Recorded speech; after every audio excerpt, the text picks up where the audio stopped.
In today's video, I will be doing a weekly recap of the previous week, and I'll be making connection to two of my previous videos from last week on Sunday and on Wednesday. And let's get into it. So in the previous video, I stated that for the daily, it was going to come back into the bright green EMA and shoot back off, as this bright green EMA is acting as support. And what do you know? It did do that, and it broke above the momentum shift, which then it did shoot higher. For the weekly chart, which is on the right hand side of the screen, this is the daily chart, this is the weekly chart. We had, like I said, it was going to hit the fast moving averages. The fast moving averages are going to act as support, and it's going to shoot up. It did do that, it did exactly that.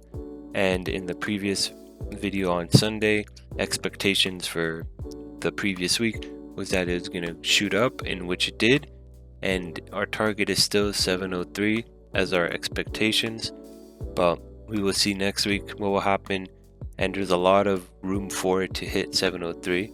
But if you also take a look at the divergence that is still developing, it's not as strong as it was at the beginning of the week, but it's still there, so keep that in mind, that it could still have a sudden drop down because of the divergence that is being created.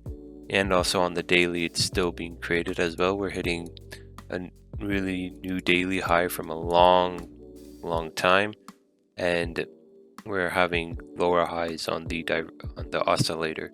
So the divergence is still in play. Keep that in mind, but the support levels are also there, and it did what we were expecting to at the beginning of the week, go long. And Friday we had a beautiful long day, and I'll get into some trades that could have been taken: retracement longs, momentum shift breaks, and multi-time frame trading, which is using the multiple charts to trade. And let's get into it.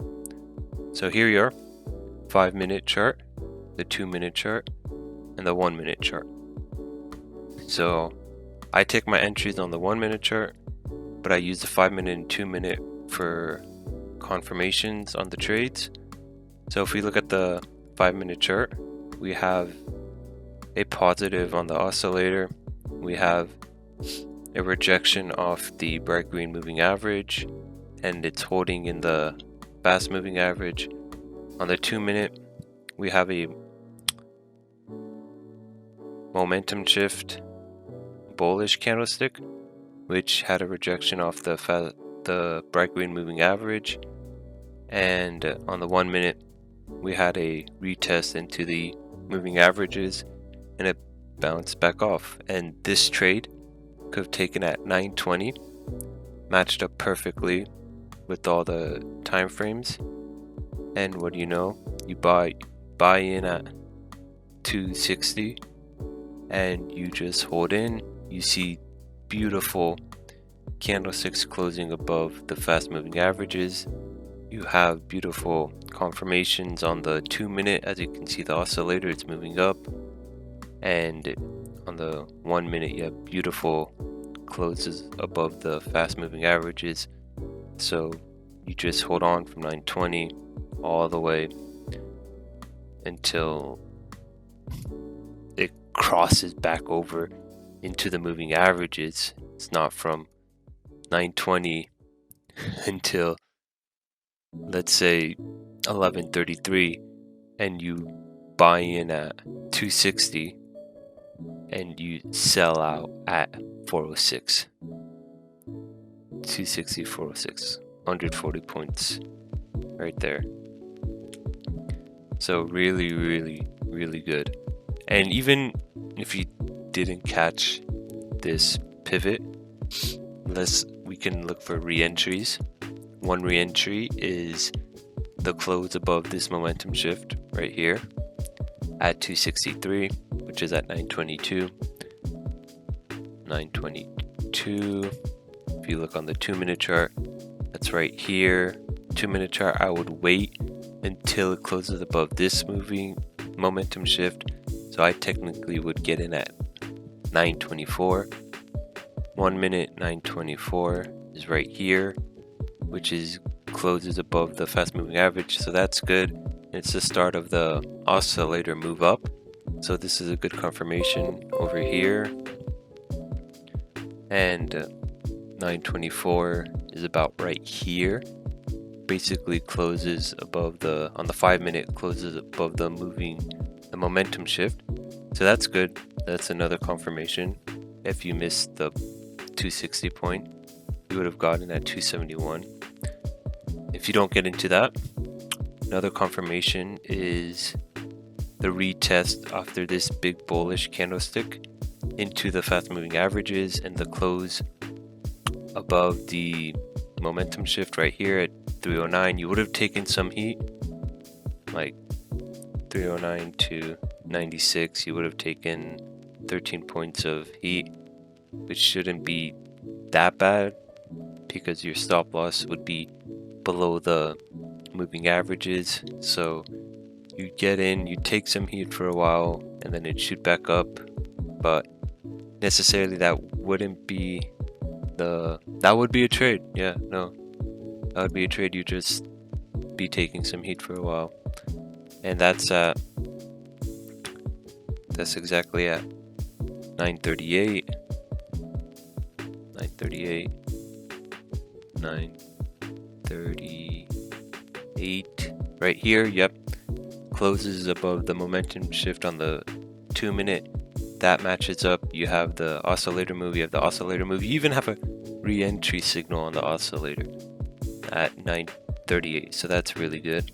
On the 5-minute, 938 is about right here, so you're still, and you have the oscillator closing above the previous oscillators, so you have, you know, signals going in your direction. So you would take it, you would take some heat, 13 points of heat, and you would take it for 938 all the way until when you actually start moving back up again, which is around 954. So for about like 12 minutes you're taking heat, which shouldn't be that bad. And then you finally move up. You could take yourself out depending on your strat, or you just hold on until, you know, it breaks below the moving average. Even if you don't, you get in, you don't want to get in here because you feel like you have this big bullish candle, so it comes back down. You want it to wait a while, so you wait a while. You miss all this, that's fine. We'll look at another re-entry right here. Close above this momentum shift after the retest in the moving average at 951, which is at 17,305 for price. 951, you have round right here. That's good. Matches up with the 2-minute and the 5-minute. 951, just round right here or so, which is a good rejection off the fast moving average. Good entry point. They all match up. Go in, you buy in at 304. Depending on your strat, you could take out at right here, but you probably trail with it and take out maybe around like here, so like a 16-point move or so, or you hold on to it until it really comes to like this moving average or so. Wherever your stop loss is, you hold on to it. You're making from 304 to 406, so like 102 points. So, you know, let's say you missed that too, and you're waiting. This is not a close above the momentum shift. You would not take this. You see a retest in the moving average, so you're like, okay. You see a momentum shift up. Okay, but it closes in the fast moving averages, so you look at this candlestick for an entry point as it closes above the fast moving averages, and it had that big retest in the moving average, and that's at 319 at 10:06. 10:06 on the 2-minute. Right here, big momentum shift after the retest in the moving average. That's a good confirmation. 10:06 is about right here. So it's the start of this bar. So you have the retest off the fast moving averages. It's like bouncing around this momentum shift. But you also have a re-entry signal on the 5-minute oscillator. That's good. Good confirmation. They all match up. You hold on to it from 320, 319, and it really shoots up in your direction. You would take no heat at all on the trade. Actually, you would have from 319 to 316, only like 3 points of heat. That's nothing. You know, you hold on to it. Your stop losses, if you're playing it safe, the start of this momentum shift.